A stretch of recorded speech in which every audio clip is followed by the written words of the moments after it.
teman-teman, saudara sekalian yang berada di rumah. Bersyukur sekali pada sore hari ini kita bersama bisa berkumpul kembali meskipun di rumah masing-masing, tetapi kita ingin memuji Tuhan dan bersekutu pada waktu sore hari ini bersama-sama. Sebelum kita masuk dalam persekutuan, marilah kita memujikan sebuah lagu yang berjudul Kau Yang Layak.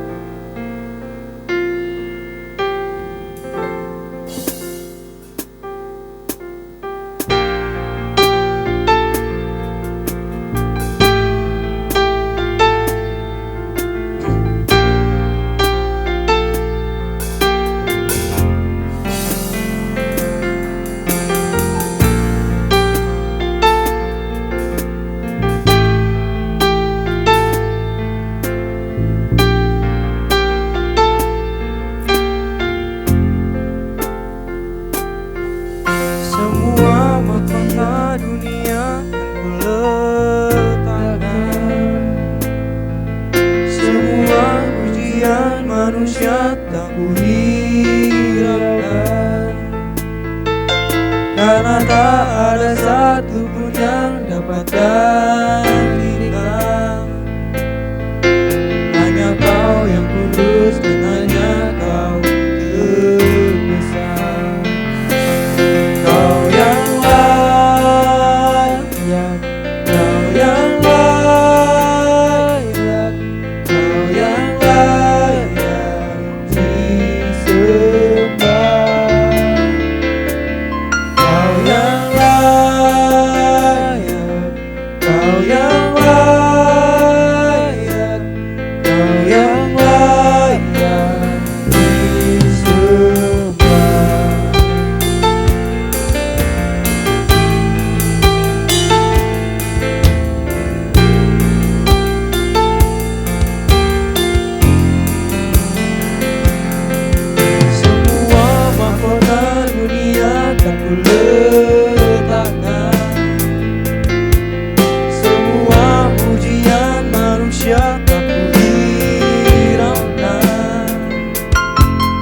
karena tak ada satu pun yang dapat gantikan. Hanya Kau yang kudus dan hanya Kau terbesar. Kau yang layak, Kau yang layak,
Kau yang layak disembah. Bapak yang di surga, terima kasih Bapak, Kau telah memberkati kami di sore hari ini. Kami dapat menyembah Engkau, kami dapat bersekutu.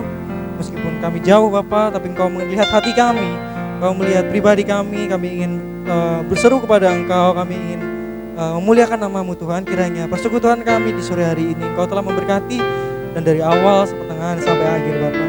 Terima kasih Bapak atas berkat dan anugerah-Mu. Dalam nama Tuhan Yesus kami panjatkan doa kami yang tidak sempurna ini. Haleluya. Amin. Oke, di tengah pandemi ini kita harus tetap bersemangat untuk memuji Tuhan. Mari kita memujikan sebuah lagu bersorak-sorai.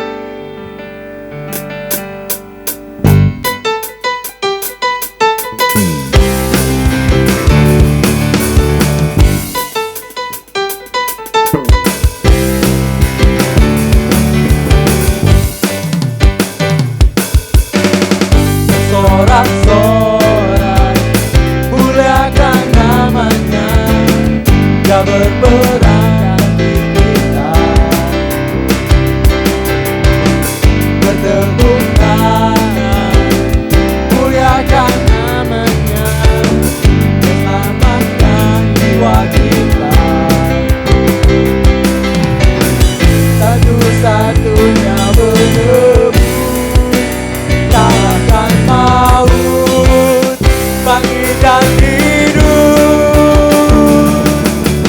Tuhan yang memberi kemenangan bersama kita di dalam kita.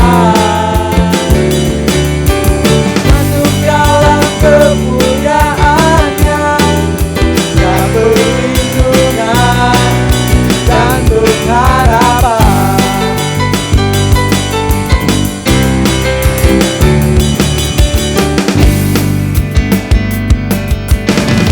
Sesorak-sorak muliakan namanya, Kau bermenang di kita. Bertepuk tangan muliakan namanya, yang selamatkan jiwa kita. Satu-satunya penebus kalahkan maut, bangkit dan hidup. Tuhan yang memberi kemenangan bersama kita di dalam kita. Masuk dalam kemuliaan-Nya yang perlindungan dan pengharapan.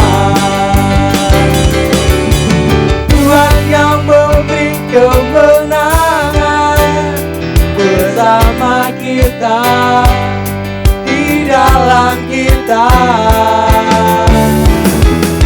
Masuk dalam kemuliaan-Nya yang perlindungan dan pengharapan, yang perlindungan dan pengharapan, yang perlindungan dan pengharapan.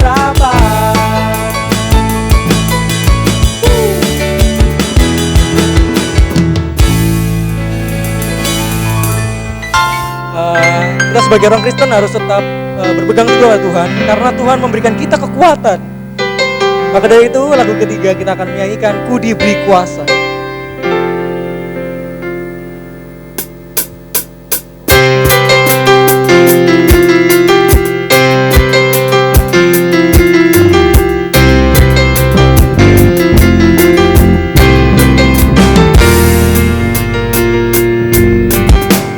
Diberi kuasa Raja mulia, menaklukkan musuh di bawah kakiku. Pakai kuasa Raja mulia, bila Allah ada bersamaku, siapa jadi lawanku? Sungguh besar Kau Tuhanku, Engkau beri hidupku. Ku berdiri dengan iman di dalam Yesus Tuhan. Kau memberi kemenangan, ku bersorak merayakan. Terpujilah Engkau Raja segala raja.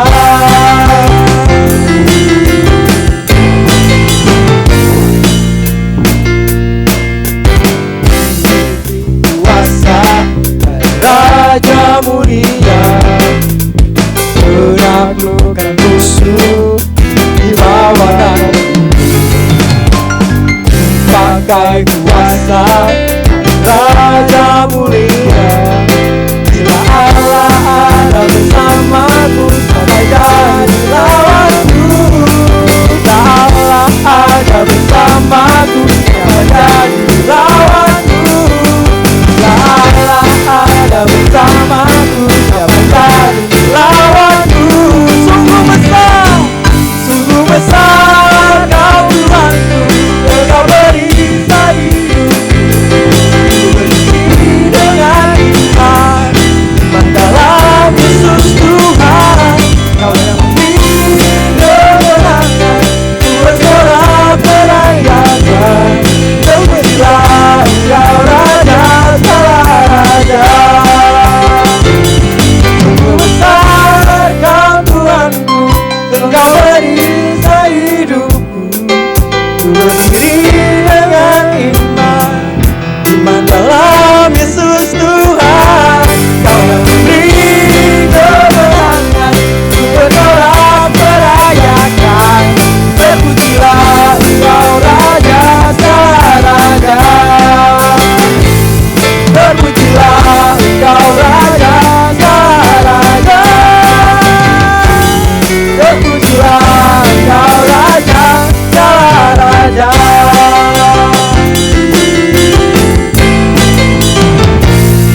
Sebagai pemuda Kristen kita pasti rindu untuk dipulihkan.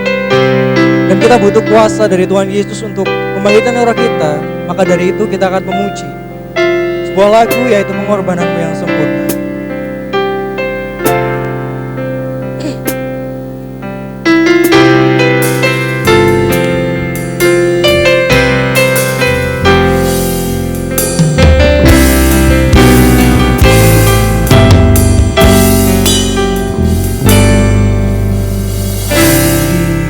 Oleh anugerah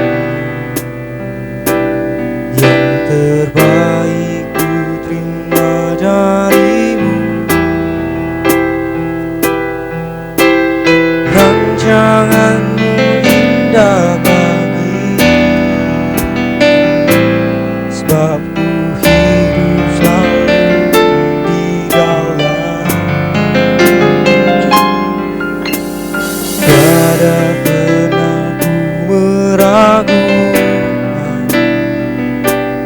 bukti kasih dan karya salibmu.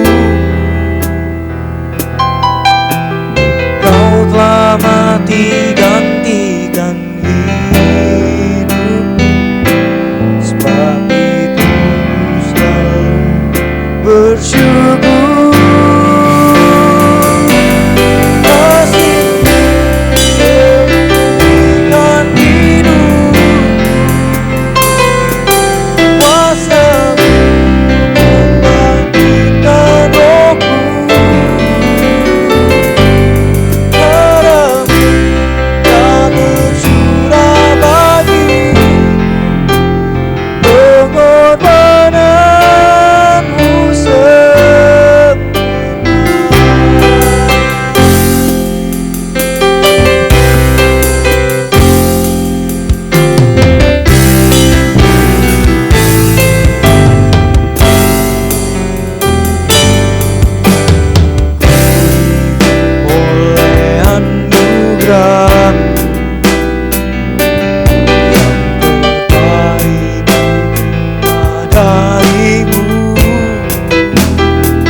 Telah mati gantikan hidupku, sebab itu selalu bersyukur.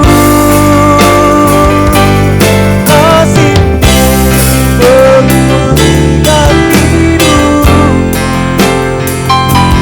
kuasa-Mu membangkitkan rohku.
Halo guys, shalom. Apa kabar semuanya? Sehat-sehat? KMB Gereja Baptis Indonesia Waru Indo. Mari kita mendengar firman Tuhan Dan terlebih dulu kita berdoa. Bapa di surga, terima kasih, kami bersyukur untuk kami diberi waktu mendengar firman-Mu. Tundukkan hati dan pikiran kami sekalipun kami di rumah, pimpin kami, beri konsentrasi untuk kami bisa mendengar firman Tuhan secara utuh dan kami melakukannya. Dalam nama Tuhan Yesus kami berdoa. Amin. Nah, hari ini saya ada di kantor Gereja Baptis Indonesia Waru cabang Tawangsari ya. Di sini ada Sarah juga. Bilang hai Sar. Hai. Ya, oke. Nah, kita persekutuan bareng ya. Tawangsari diwakili oleh Sarah dan PKMB di Waru. Dulu waktu muda saya itu, sekarang saya kan udah tua ya. Dulu waktu muda, waktu ABG saya berpikir bahwa dipenuhi Roh Kudus itu berarti kalau nyanyi itu angkat tangan, kalau merem-melek itu angkat tangan, menghayati nangis-nangis itu dipenuhi dengan Roh Kudus. Atau kalau dipenuhi Roh Kudus itu kalau menyanyi lagu yang bersemangat, pujian itu melompat-lompat, menari-nari itu dipenuhi dengan Roh Kudus. Saya dulu berpikir begitu, bahwa Gereja Baptis itu nggak ada Roh Kudusnya karena nyanyinya pakai buku merah, terus orangnya nyanyinya begini, soci, soci, soci. Saya ngejek bapak saya waktu itu pendeta bahwa Gereja Baptis itu nggak ada Roh Kudusnya karena menyanyinya seperti itu. Nah, ketika remaja juga saya berpikir bahwa ada banyak pengajaran yang mengajarkan bahwa kalau dipenuhi Roh Kudus itu berarti bisa berbahasa roh. Ada yang bahasa rohnya sandalama atau baraba-laba atau apa gitu ya, semua. Sehingga saya mulai meniru-niru ya, waduh orang berbahasa roh kok keren ya. Lalu saya meniru bahasa roh itu, sehingga saya mengulang-ulang kata itu. Saya pikir dengan saya mengulang-ulang atau mengucapkan bahasa roh itu, saya pikir dipenuhi Roh Kudus. Saya sedang tidak mengejek berbahasa roh karena bahasa roh adalah karunia Roh Kudus, tapi saya kemudian meniru ya, karena saya merasa bahwa saya kok nggak dipenuhi Roh Kudus. Jangan-jangan saya tidak diselamatkan karena Roh Kudus tidak memenuhi saya. Nah, hari ini kesempatan yang baik, luar biasa. Saya diberi kesempatan oleh PKMB Guys Waru untuk sharing tentang pencurahan Roh Kudus di dunia di dalam Kisah Para Rasul pasal 2 ayat 1 sampai 13. Kisah Para Rasul pasal 2 ayat 1 sampai 13 berbunyi demikian. Ketika tiba hari Pentakosta, semua orang percaya berkumpul di satu tempat. Tiba-tiba turunlah dari langit suatu bunyi seperti tiupan angin keras yang memenuhi seluruh rumah di mana mereka duduk. Dan tampaklah kepada mereka lidah-lidah seperti nyala api yang bertebaran dan hinggap pada mereka masing-masing. Maka penuhlah mereka dengan Roh Kudus. Lalu mereka mulai berkata-kata dalam bahasa-bahasa lain, seperti yang diberikan oleh Roh itu kepada mereka untuk mengatakannya. Waktu itu di Yerusalem diam orang Yahudi yang saleh dari seluruh segala bangsa di bawah kolong langit. Ketika turun bunyi itu, berkerumunlah orang banyak. Mereka bingung karena mereka masing-masing mendengar rasul-rasul itu berkata-kata dalam bahasa mereka sendiri. Mereka semua tercengang-cengang dan heran, lalu berkata, bukankah mereka semua yang berkata-kata itu orang Galilea? Bagaimana mungkin kita masing-masing mendengar mereka berkata-kata dalam bahasa kita sendiri, yaitu bahasa yang kita pakai di negeri asal kita. Kita orang Partia, Media, Elam, penduduk Mesopotamia, Yudea dan Kapadokia, Pontus dan Asia, Frigia dan Pamfilia, Mesir dan daerah-daerah Libya yang berdekatan dengan Kirene, pendatang-pendatang dari Roma, baik orang Yahudi maupun penganut agama Yahudi, orang dari Kreta dan orang Arab. Kita mendengar mereka berkata-kata dalam bahasa kita sendiri tentang perbuatan-perbuatan besar yang dilakukan Allah. Mereka semuanya tercengang-cengang dan sangat termangu sambil berkata seorang kepada yang lain, apa artinya ini? Tetapi orang lain menyindir, mereka sedang mabuk oleh anggur manis. Sebelum Tuhan Yesus naik ke surga, Tuhan telah memberi perintah kepada murid-muridnya, tunggulah, berdiamlah di Yerusalem untuk menantikan pencurahan Roh Kudus. dan mereka tinggal di Yerusalem untuk menanti pencurahan Roh Kudus. Luar biasanya adalah pencurahan Roh Kudus itu kemudian terjadi pada hari Pentakosta. Kalian perlu tahu bahwa Pentakosta adalah salah satu dari 3 hari raya besar di Israel, di mana mereka dari berbagai daerah, baik yang adalah orang Yahudi maupun penganut agama Yahudi dari bangsa-bangsa lain, mereka berkumpul di Yerusalem untuk melakukan ziarah ke Bait Allah. Makanya kalau kalian pernah membaca Mazmur, ada nyanyian-nyanyian ziarah, yaitu di hari raya besar itu, yaitu Paskah, Pentakosta, dan hari raya Pondok Daun atau hari raya Tabernakel. Hari raya Pentakosta itu sendiri berasal dari bahasa Ibrani namanya Chag Shavuot, yang dirayakan hari ke-50 sesudah hari raya Paskah. Dengan yang berarti bahwa pada hari raya Pentakosta merupakan hari raya tuaian. Jadi sepanjang 7 minggu mereka memanen, dan hasil panenan itu dipersembahkan kepada Tuhan. Di hari raya Pentakosta mereka berkumpul untuk mempersembahkan panenan-pamenan mereka kepada Tuhan. Nah, Shavuot sebetulnya juga terkait, Shavuot atau Pentakosta sebetulnya terkait dengan Shavuot, memperingati hari raya di mana Allah memberikan hukum Taurat kepada seluruh bangsa Israel yang berkumpul di Gunung Sinai pada waktu itu melalui Musa. Meskipun sebetulnya hubungan antara pemberian Taurat itu dengan Pentakosta tidak terpapar secara eksplisit itu terpapar dengan jelas di Perjanjian Lama. Tetapi dalam peringatan-peringatan sejarah ada hubungan antara peringatan pemberian hukum Taurat, kemudian persembahan di hari raya panen, dan kemudian dengan Pentakosta yang kita peringati sebagai hari turunnya Roh Kudus. Nah, pas banyak orang berkumpul dari semua daerah dan semua bangsa yang percaya kepada kepercayaan Yahudi, yang percaya pada hukum Taurat, mereka sedang berkumpul di Yerusalem. Ketika mereka sedang berkumpul di Yerusalem, tiba-tiba turunlah angin yang keras menimpa kota Yerusalem, khususnya rumah di tempat murid-murid Tuhan Yesus itu berkumpul, dan tampaklah lidah-lidah api memenuhi murid-murid Yesus yang sedang berkumpul di satu rumah. Maka orang yang banyak dari berbagai bangsa itu terfokus kepada rumah di mana murid-murid itu berkumpul, di mana ada angin keras dan lidah-lidah seperti nyala api yang hinggap di atas mereka. Oleh karena itu banyak orang berkumpul untuk ingin tahu apa yang sedang terjadi.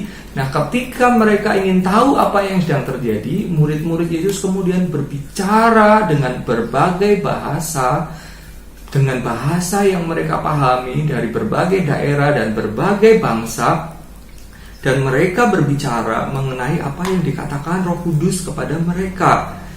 Nah, dari sini kita mengerti bahwa mereka kemudian berbicara mengenai perbuatan-perbuatan Allah kepada orang Partia, Media, Elam, Mesopotamia, Yudea, Kapadokia, Pontus dan Asia, Frigia dan Pamfilia, Mesir dan daerah Libya, pendatang-pendatang dari Roma, orang Yahudi maupun penganut agama Yahudi, orang Kreta maupun orang Arab. Mereka semua mendengar perbuatan-perbuatan Allah yang disampaikan oleh murid-murid Yesus ketika mereka dipenuhi oleh Roh Kudus. Nah, di sini kita mengerti secara jelas bahwa apa tanda yang utama ketika seseorang dipenuhi oleh Roh Kudus.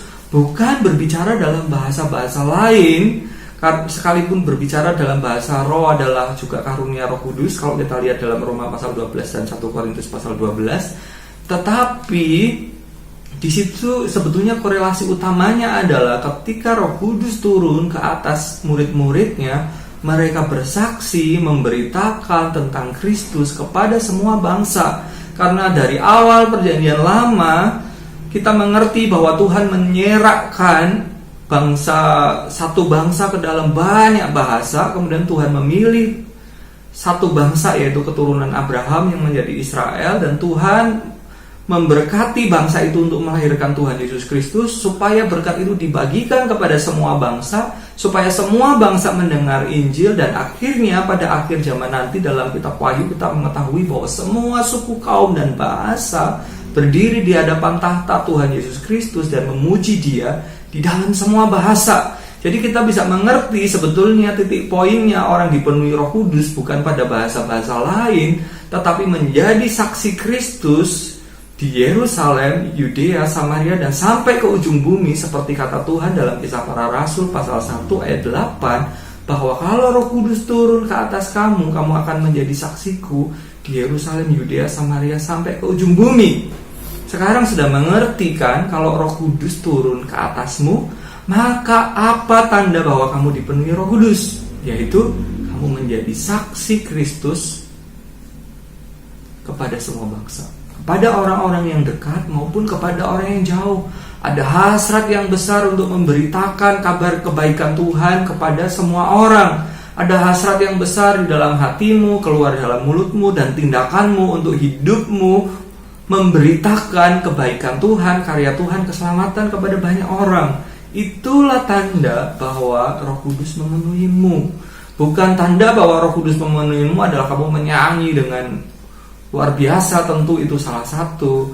Atau tandanya adalah kamu melompat-lompat, atau kamu mengekspresikan dengan luar biasa. Tentu ekspresi itu juga bagian yang penting dalam kita menyembah Tuhan. Tetapi kita tentu tidak memiliki ekspresi yang sama dalam menyembah Tuhan. Ada yang ekspresif, ada yang impresif. Ada yang karunianya bahasa roh, dan ada karunia yang lain seperti mengajar, menasihati, menjadi pendengar, memberi konsultasi, melayani, dan sebagainya. Tetapi tanda yang pasti bahwa kita dipenuhi Roh Kudus adalah kita memberitakan Injil. Pertanyaannya adalah, apakah saudara dipenuhi dengan Roh Kudus? Kalau Roh Kudus turun ke atasmu, saudara memberitakan Injil. Oleh karena itu, bukalah hatimu dan kerelaanmu kepada Allah, dan mintalah Tuhan memenuhimu dengan Roh Kudus sehingga kamu dipakai Tuhan. Masa kini adalah masa yang luar biasa bagi anak-anak muda. Khususnya COVID-19 ini membuat kita memasuki satu dunia baru dengan lebih cepat, sekalipun sudah diprediksi, yaitu dunia teknologi. Para orang tua guling-guling menghadapi masa ini, tetapi kalian tidak. Gereja Waru bisa mengadakan ibadah karena anak-anak muda ibadah online. Kalau tidak ada anak-anak muda, gimana coba? Nah, ini adalah masamu, anak-anak muda yang dipenuhi Roh Kudus untuk menjadi saksi Tuhan melalui karyamu di sosial media, karyamu melalui media-media pemberitaan firman, melalui WA group, melalui sharing telepon, melalui komunitas virtual, ataupun komunitas-komunitas yang real yang juga kalian masih jalani untuk berkata-kata dan bertindak memberitakan kasih Kristus. Itulah tanda Roh Kudus memenuhimu. Akhirnya, guys, kitab Kisah Para Rasul ditulis oleh Dr. Lukas, merupakan kelanjutan dari Injil Lukas dan dilanjutkan ke Kisah Para Rasul. Sebetulnya tema besar Kisah Para Rasul adalah karya Roh Kudus. Maka sebetulnya kalau boleh memberi judul yang lebih tepat kepada Kisah Para Rasul, judul yang lebih tepat adalah karya Roh Kudus melalui Kisah Para Rasul. Nah, karya itu masih berlanjut sebetulnya dalam perjalanan gereja mula-mula sampai sekarang. Bisa dikatakan ada satu kisah Roh Kudus, atau karya Roh Kudus, atau kisah Roh Kudus melalui hamba-hamba Tuhan di masa lalu. Tetapi peristiwa kisah itu sebetulnya masih berlanjut sampai sekarang, yaitu kisah Roh Kudus melaluimu untuk menjadi saksi Tuhan. Kita bisa memberi judul terhadap kehidupan masa kini, kisah Roh Kudus melalui Edo, melalui Kenan, melalui Linda, Sylvie, kisah Roh Kudus melalui Ellen, Grace, Kathleen, Rani, Arda, siapa lagi? Eldi, Dio, Vano, Febri, Delpa, Reva, Viola, Arya, Yesa, Tia, Aura, dan teman-teman yang lain. Kisah itu masih berlanjut asal kamu dipenuhi dengan Roh Kudus. Karena Roh Kudus masih terus bekerja untuk memenangkan dunia ini sampai pada akhirnya. Dan Roh Kudus yang telah memakai para rasul, dia juga ingin memakaimu. Kisah ini masih terus berlanjut asal kamu mau dipakai Tuhan, membuka hatimu dipenuhi Roh Kudus. Inilah kisah yang akan ditulis oleh Roh Kudus dan olehmu, di mana kisah Roh Kudus bekerja melalui saya dan kamu untuk menyatakan kebaikan dan karyanya, memberitakan Injil kepada orang dekat dan semua bangsa sampai Tuhan Yesus datang kembali. Saya berharap teman-teman PKMB Waro dan teman-teman yang dipakai Tuhan untuk memberitakan kabar baik Kristus kepada semua bangsa. Thank you untuk sharingnya, kesempatan sharingnya hari ini. Jangan kapok untuk mengundang saya lain waktu, karena saya tidak perlu datang ke Waro, saya hanya bisa dari sini. Senang sekali bisa bersama-sama dengan kalian. Mari kita tundukkan kepala, kita berdoa. Bapa di surga, terima kasih, kami bersyukur untuk sharing kami hari ini, mendengar firman-Mu berbicara atas kami. Terima kasih Tuhan, pakai kami menjadi alat kemuliaan-Mu. Dalam nama Tuhan Yesus Kristus kami bersyukur untuk waktu ini. Amin. Untuk merespon firman yang sudah disampaikan oleh pembicara, kita akan memujikan sebuah lagu, Karena Salib-Mu.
sudah berada di penghujung persekutuan kita.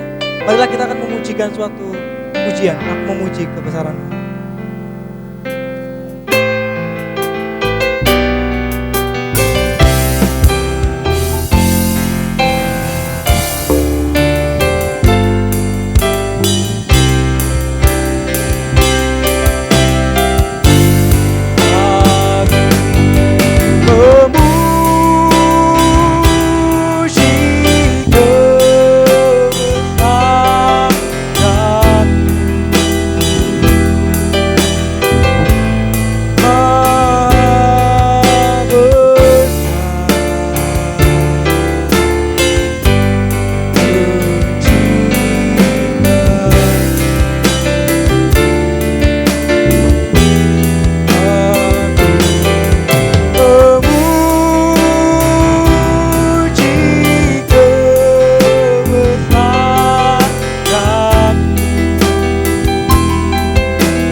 Terima kasih. Selamat malam. Tuhan Yesus memberkati.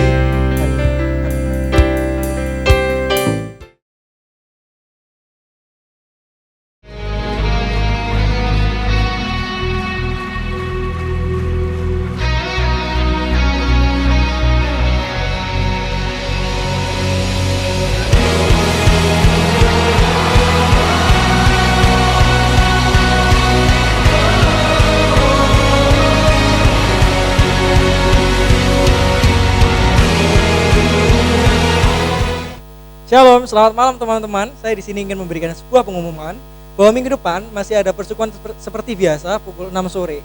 Oke, Tuhan Yesus memberkati. Terima kasih.